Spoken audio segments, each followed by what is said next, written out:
सारे वो लोग हैं जो जेलों में पकड़े गए हैं।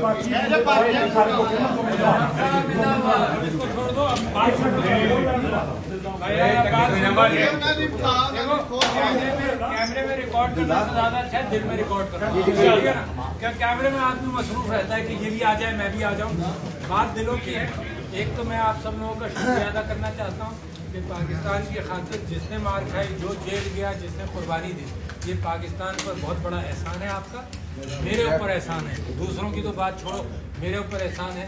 मैंने अपनी बहन की रेहाना डार की, मैंने पाकिस्तान के अंदर इस औरत ने सबको जगा दिया। रेहाना डार जिंदाबाद, रेहाना डार जिंदाबाद, जिंदाबाद, जिंदाबाद। मैंने उमर और उस्मान को ये कहा कि बच्चों तुम लोगों को भी नहीं पता होगा कितनी बहादुर तुम्हारी माँ है। माशाल्लाह, माशाल्लाह। क्योंकि जब आजमाइश का वक्त आता है, मेरे नबी सल्लल्लाहु अलैहि वसल्लम पूछते थे, लोग तारीफ कर देते थे, पूछते थे कि आजमाइश में कोई इसने सबूत दिया है, तुम्हारे साथ सफर किया है, तुम्हारे साथ मुश्किल में कोई किया है?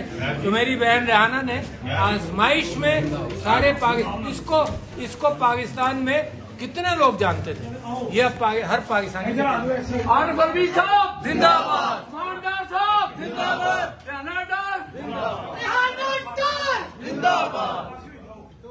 इन्होंने आप लोगों को इंस्पायर किया, आप लोगों को इंस्पायर किया। आप इस औरत को देखते हुए